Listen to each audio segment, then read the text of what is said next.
آج پھر سے میں اسی الجھن کا شکار تھی۔ جیسے ہی میں نہانے کے لیے واش روم میں جاتی مجھے لگتا کہ کوئی بے باک سی نظریں ہیں جو مجھے دیکھ رہی ہیں۔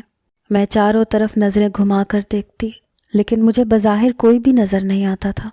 میرے واش روم میں صرف ایک ہی روشن دان تھا جسے میں اچھی طرح سے بند کر دیتی تھی، لیکن پھر بھی ایسے لگتا تھا جیسے چاروں طرف دیواروں پر آنکھیں گھڑی ہوئی ہیں جو مجھے دیکھ رہی ہیں۔ میں کوئی وہمی قسم کی عورت نہ تھی، لیکن میں پورا واش روم دیکھ چکی تھی، کہیں بھی مجھے نظر نہیں آیا تھا۔ جیسے ہی میں نہانے جاتی جلد ہی باہر نکل آتی۔ کبھی کبھی تو مجھے لگتا کہ شاید میں کسی ذہنی مرض میں مبتلا ہو چکی ہوں۔ آج بھی میں نے بہت جلدی میں شاور لیا تھا، فٹافٹ سے لباس بدلا اور واش روم سے باہر آ گئی۔ پچھلے چند ماہ سے میرے ساتھ یہی ہو رہا تھا۔ مجھے ہر وقت ایسے محسوس ہوتا کہ میں کسی کی نظروں میں ہوں یا کوئی مجھے دیکھ رہا ہے، اور اس بات کی وجہ سے میں اس قدر ذہنی پریشان تھی کہ شاید لفظوں میں اپنی پریشانی بیان نہیں کر سکتی۔ نہ تو میں کوئی جوان خوبصورت دوشیزہ تھی کہ میں کسی پر شک کرتی، بلکہ عمر کے جس حصے میں تھی وہاں تو کوئی بھی ایسی حرکت مجھ جیسی خواتین کے ساتھ کرنے کا سوچ بھی نہیں سکتا۔ اور میرے گھر میں ہم دو ہی نفوس تھے، ایک میں اور ایک میرا بیٹا۔ میرے شوہر کے انتقال کو 12 سال بیت چکے تھے۔ میرے شوہر کی کرائے کی دکانیں تھیں اور اسی کرائے سے ہمارا گزر بسر ہو رہا تھا۔ اب تو میرا بیٹا نوکری بھی کرنے لگا تھا۔ وہ صبح کو آفس جاتا تو شام کو ہی واپس آتا تھا۔ پورا دن گھر میں میرے علاوہ کوئی نہیں ہوتا تھا۔ ملازمہ بھی آتی، کام کر کے چلی جاتی۔ پھر یہ کون سی نظریں تھیں جو ہر وقت میرا تعاقب کرتی تھیں؟ مجھے لگتا تھا کہ جیسے میں کسی کی نظروں کے احاطے میں مقید ہو چکی ہوں، کوئی ہر پل مجھے دیکھتا ہے۔ اور جب یہ نظریں واش روم میں مجھ پر اٹھتیں تو مجھے ایک انجانی سی الجھن میں مبتلا کر دیتیں۔ میں اپنی اذیت کو لفظ نہیں دے پا رہی تھی کہ میں کس تکلیف سے دوچار تھی، کیونکہ بظاہر میرے سامنے کوئی نہ تھا، اور یہ ایک ایسی بات تھی کہ میں اپنے بیٹے سے بھی اس بات کا ذکر نہیں کر سکتی تھی۔ وہ میرے بارے میں کیا سوچتا یا میری بات کو کن معنوں میں لیتا۔ شام کو میرا بیٹا شہزاد آفس سے واپس آیا تو میں نے کھانا گرم کر کے سامنے رکھ دیا۔ میں کسی گہری سوچ میں تھی۔ جب میرے بیٹے نے کہا کہ آپ کن سوچوں میں گم ہیں، اس کی آواز پر میں چونک سی گئی۔ میں نے نفی میں سر ہلا دیا۔ میں اسے کیا بتاتی جس بات کا مجھے خود بھی ٹھیک سے علم نہیں تھا۔ بہرحال میرے بیٹے کا رویہ بھی مجھ سے بس اکھڑا ہی رہتا تھا۔ میں اس سے ہمیشہ بات کرتے ہوئے ہچکچاتی تھی۔ ایک بار میں رات کو شہزاد کو دودھ کا گلاس اس کے کمرے میں دینے گئی تو وہ اپنے لیپ ٹاپ پر اس قدر منہمک تھا، میرے آنے کا اسے احساس نہیں ہوا۔ میں اس کے پاس آئی، سائڈ ٹیبل پر دودھ کا گلاس رکھ دیا۔ اس سے پہلے کہ میں واپس پلٹتی، اس کے لیپ ٹاپ پر جو منظر میری آنکھوں نے دیکھا، میری رنگت پھیکی پڑ گئی۔ فوراً ہی شہزاد نے لیپ ٹاپ بند کر دیا، مجھے دیکھ کر گھورنے لگا، کہنے لگا یہ کیا طریقہ ہے کسی کے کمرے میں آنے کا؟ آپ نے دروازے پر دستک کیوں نہیں دی؟ میں ایک دم گھبرا سی گئی۔ بے شک یہ میری غلطی تھی، مجھے دروازے کو دستک دینی چاہیے تھی، لیکن وہ میرا بیٹا تھا، اسی لیے میں یوں ہی چلی آئی۔ لیکن میں یہ نہیں جانتی تھی کہ وہ یہ سب کچھ۔ بہرحال میں کمرے سے باہر نکل کر اپنے کمرے میں آ گئی۔ اپنے بیڈ پر بیٹھ کر اپنے دونوں ہاتھوں سے اپنا سر پکڑ لیا۔ میرے ذہن میں اگلا خیال جو آیا اس نے میری روح کو لرزا کے رکھ دیا تھا۔ نہیں، مجھے یوں نہیں سوچنا چاہیے، وہ میرا بیٹا ہے، کیسے کر سکتا ہے ایسا؟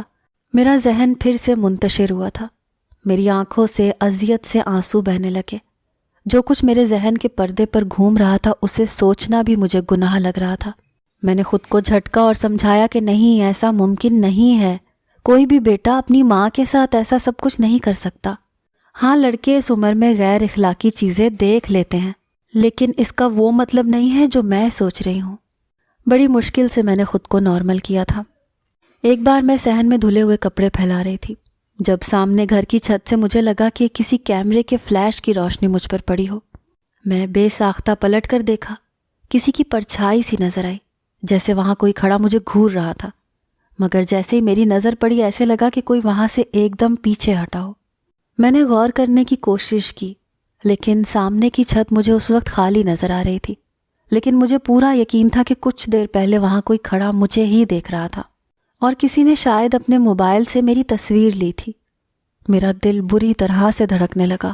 اس محلے میں آئے ہوئے ابھی ہمیں چند ماہ ہی ہوئے تھے، اور جب سے میں اس گھر میں آئی تھی میں پریشان ہو کر رہ گئی تھی۔ مجھے ہر وقت یہ محسوس ہوتا تھا کہ میں کسی کی نظروں میں ہوں۔ آس پاس کے محلے والوں سے بھی ابھی تک میں کسی سے نہیں مل پائی تھی۔ کچھ میرا مزاج بھی الگ الگ رہنے کا تھا، اور میرا بیٹا بھی شکی مزاج قسم کا تھا۔ محلے میں آتے ہی اس نے مجھ سے کہا تھا کہ آپ کو زیادہ محلے میں میل جوڑ بڑھانے کی ہرگز ضرورت نہیں ہے، بس اپنے گھر پر ہی رہیے گا۔ شہزاد میرا اکلوتا بیٹا تھا۔ بہت کم عمری میں ہی میرے والد نے میری شادی شہزاد کے والد سے کر دی تھی، کیونکہ میں ایک غریب لڑکی تھی۔ شہزاد کے والد مجھ سے 20-22 سال بڑے تھے۔ میری شادی کو 8 سال ہی گزرے تھے کہ شوہر بھی چل بسا۔ میں 17 سال کی تھی جب میری شادی ہوئی تھی، اور 25 سال کی عمر میں بیوگی کی چادر بھی میں نے پہن لی تھی۔ شوہر کے انتقال کو بھی 12 سال گزر گئے تھے۔ میں دیکھنے میں ابھی بھی جوان ہی لگتی تھی۔ اکثر کہیں ہم ماں بیٹا جاتے تو لوگ میرے بیٹے سے یہی کہتے کہ شاید میں اس کی بڑی بہن ہوں، اور یہی وجہ تھی کہ شہزاد کو مجھ سے ایک طرح کی چڑ ہو چکی تھی۔ مجھے گھر سے باہر نہیں نکلنے دیتا تھا، مجھے ہلکے رنگوں کا لباس لا کر دیتا تھا، کہتا تھا کہ آپ میرے باپ کی بیوہ ہیں، مجھے اسی روپ میں آپ اچھی لگتی ہیں۔ میں نے بالکل سادگی اپنا لی تھی۔ ہر وقت جب بھی شہزاد گھر پر آتا، گھر کو ایک متلاشی نظروں سے دیکھتا، جیسے اس کے پیچھے سے میں نے گھر میں کسی کو بلایا ہو۔ چاروں طرف صحن میں نظریں دوڑاتا، کبھی میرے کمرے میں چلا جاتا، پورے گھر کو ایسے دیکھتا جیسے کچھ ڈھونڈ رہا ہو۔ جب میں پوچھتی تو کہتا کچھ نہیں، اپنے کام سے کام رکھا کریں۔ میں نہیں جانتی تھی کہ اس کے ساتھ کیا نفسیاتی مسئلہ تھا، لیکن بہرحال اس وقت وہی میرا کفیل تھا۔ بیٹا بھی تھا، اور میں نے ہمیشہ اسے بیٹا ہی سمجھا تھا، اسی لیے خاموشی سے اس کا رویہ برداشت کرنے پر مجبور تھی، کیونکہ شہزاد کے علاوہ میرا دوسرا کوئی سہارا نہ تھا۔ بہرحال میں اپنی ہی الجھن کا شکار تھی، اور اس پر بیٹا بھی شکی مزاج تھا۔ ابھی میں یہ معاملہ ہی حل نہیں کر پائی تھی کہ ایک نئی مصیبت تھی کہ برابر والی چھت سے کوئی مجھے دیکھتا تھا، اور میری تصویر بھی لی تھی۔ کہیں یہی شخص تو مجھے واش روم میں… میرے دماغ میں آنے والے اس نئے خیال نے مجھے پھر سے تذبذب کا شکار کیا تھا۔ میں نے پھر سے خود کو جھوٹی تسلی دی، کیونکہ میں واش روم کا کونا کونا دیکھ چکی تھی۔ کہیں نہ تو کوئی کیمرہ لگا تھا، نہ ہی کوئی ایسا سوراخ تھا کہ وہاں سے کوئی جھانک سکے۔ جو بھی تھا، لیکن یوں کسی کا چھت پر چھپ کے مجھے دیکھنا بھی ایک غیر اخلاقی حرکت ہی تھی۔ ایک بار میرے گھر کے دروازے پر دستک ہوئی۔ میں اس وقت کچن میں کھانا بنانے میں مصروف تھی، کیونکہ شہزاد کے آفس سے آنے کا وقت تھا۔ مجھے لگا شاید وہ آ گیا ہے، لیکن میں نے جیسے ہی دروازہ کھولا تو ایک 28 سالہ نوجوان میرے سامنے کھڑا تھا، تقریباً شہزاد کی عمر کا تھا۔ مجھے دیکھ کر مسکرانے لگا۔ اس کے ہاتھ میں پلاؤ کی پلیٹ پکڑی ہوئی تھی۔ کہنے لگا، میں پڑوس سے آیا ہوں، آپ لوگ شاید نئے نئے اس گھر میں شفٹ ہوئے ہیں، اسی لیے امی نے کہا ہے کہ پڑوسیوں کو پلاؤ دے آؤ۔ میں نے اس کے ہاتھ سے پلیٹ پکڑی تو وہ اندر آنے کے لیے قدم بڑھانے لگا، لیکن میں اس کے سامنے کھڑی ہو گئی۔ میں نے کہا، بیٹا تم یہیں کھڑے ہو، میں تمہیں خالی پلیٹیں واپس کرتی ہوں۔ یہ سن کر تو وہ اچنبھے میں آ گیا۔ کہنے لگا، میں اتنا بھی چھوٹا نہیں ہوں کہ آپ مجھے بیٹا کہتے ہیں، آپ مجھ سے بس چند سال ہی تو بڑی ہوں گی، اسی لیے خدارا مجھے بیٹا بیٹا مت کہیں۔ اس کی بات سن کر تو میں حیرت سے اسے دیکھنے لگی۔ میں نے کہا، میرا بیٹا بھی تمہاری عمر کا ہے۔ یہ بات سن کر اس نے پوری آنکھیں حیرت سے پھیلا کر مجھے دیکھا۔ کہنے لگا، وہ لڑکا آپ کا بیٹا ہے؟ میں تو سمجھا کہ آپ کا چھوٹا بھائی ہے۔ یہ کہہ کر وہ بڑے آرام سے گھر کے اندر داخل ہو گیا۔ میں تو اسے دیکھتی ہی رہ گئی۔ شہزاد کے آنے کا وقت ہو رہا تھا، اسی لیے میرا دل خوف کے مارے ڈرنے لگا۔ بڑا بے تکلف سا لڑکا تھا۔ کہنے لگا، آپ کا نام کیا ہے؟ میں نے کہا، تمہیں کیا مطلب، تم مجھے آنٹی کہہ دو۔ اس بات پر اس نے اپنے دونوں ابرو حیرت سے اوپر کیے۔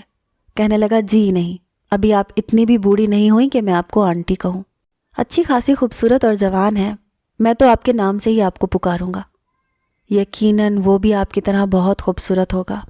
اس سے پہلے کہ میں اس کے اس طرح کے بے تکلفانہ انداز پر غصہ کرتی، کہنے لگا، چلیں نام نہ بتائیں، ایک کپ چائے ہی پلا دے، پڑوسیوں کے بھی کچھ حقوق پورے کرتے ہیں۔ یہ کہہ کر وہ صحن میں رکھی کرسی پر آرام سے بیٹھ گیا۔ میں کچن میں آ گئی، جلدی سے پلیٹ خالی کر کے اسٹو پر چائے بھی رکھ دی۔ میرا دل اس وقت اس بات پر گھبرا رہا تھا کہ کہیں شہزاد آ گیا تو نہ جانے کن نظروں سے مجھے دیکھے گا، کیا سوچے گا وہ تو خالی گھر کو بھی یوں دیکھتا ہے جیسے گھر میں کوئی چھپا بیٹھا ہو۔ جلدی جلدی میں نے ایک کپ چائے بنایا، اس لڑکے کو دیا۔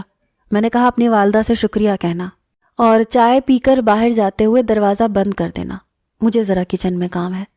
یہ کہہ کر میں کچن میں روٹی بنانے چلی گئی، کیونکہ شہزاد کسی بھی وقت پہنچنے والا تھا اور میں اس لڑکے سے زیادہ بات چیت نہیں کرنا چاہتی تھی۔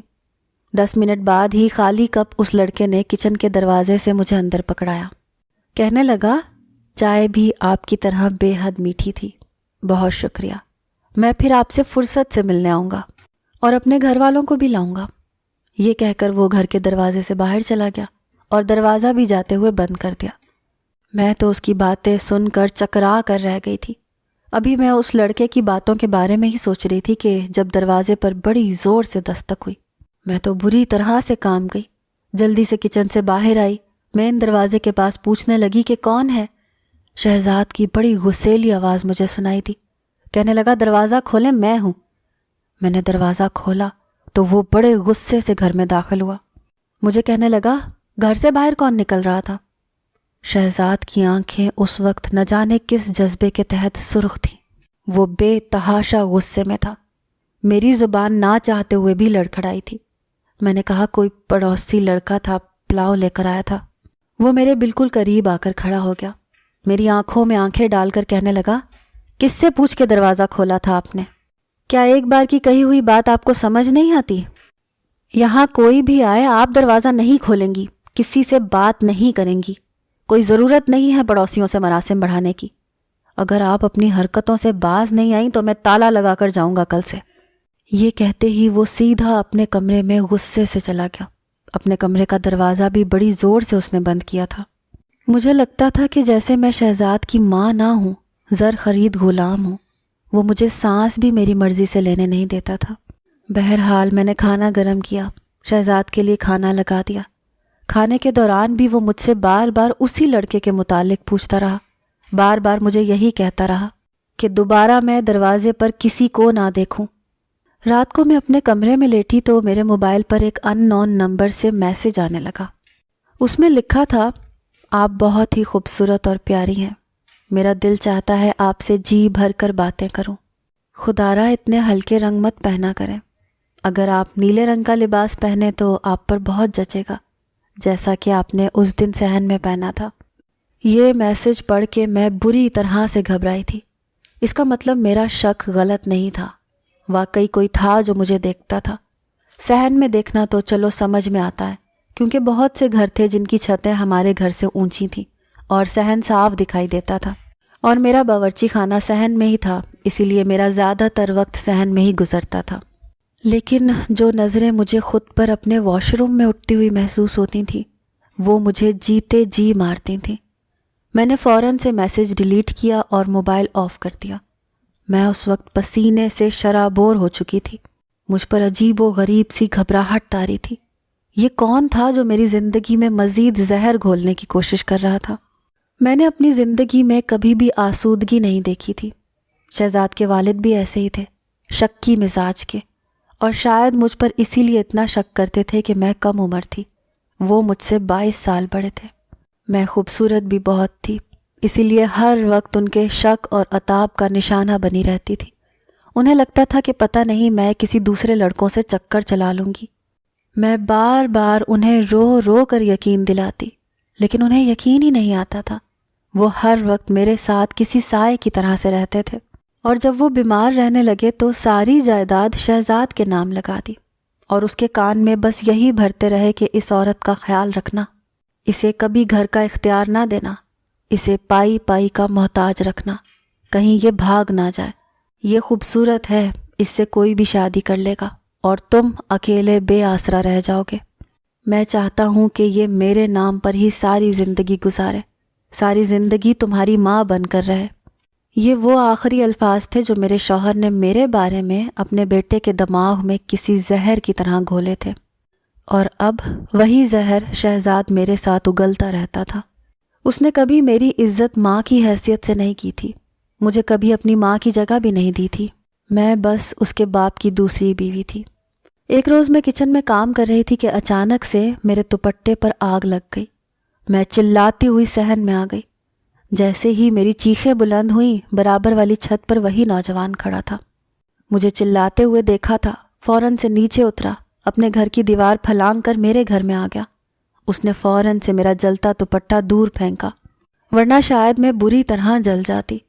میں اس وقت بے تحاشا گھبرائی ہوئی تھی۔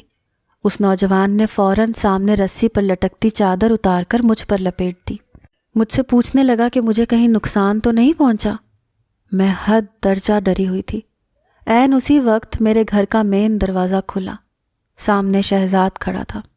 اس وقت اس لڑکے کو میرے پاس کھڑا دیکھ کر غصے سے بپھرتا ہوا میرے پاس آیا۔ اس لڑکے کا گریبان پکڑ لیا، اس سے بھبک کر پوچھنے لگا، کہنے لگا تمہاری ہمت کیسے ہوئی میرے گھر میں آنے کی؟ میں نے کہا شہزاد اس کا گریبان چھوڑو، اس لڑکے نے تو میری جان بچائی ہے۔ میرے دوپٹے کو آگ لگ گئی تھی، حالانکہ ابھی بھی صحن میں میرا گرا ہوا دوپٹہ جل رہا تھا۔ میری بات سن کر اس نے قہر بھری نظروں سے مجھے دیکھا، کہنے لگا تم چپ رہو، سمجھی تم سے تو میں بعد میں بات کروں گا۔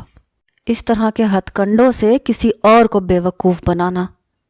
مجھے یہ کہہ کر اس لڑکے کا گریبان پکڑ کے اسے جھنجھوڑنے لگا، کہنے لگا تم جس مقصد کے لیے یہاں آتے ہو نا، وہ میں کبھی پورا نہیں ہونے دوں گا۔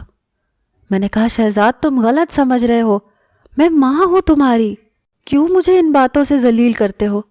میں رونے لگی۔ اس لڑکے نے ایک جھٹکے سے اپنا گریبان شہزاد سے چھڑوایا، کہنے لگا میں انسانیت کے ناطے یہاں پر آیا تھا، ان کا دوپٹہ جل رہا تھا، ان کو آگ لگ سکتی تھی، میرا اور کون سا مقصد ہو سکتا ہے؟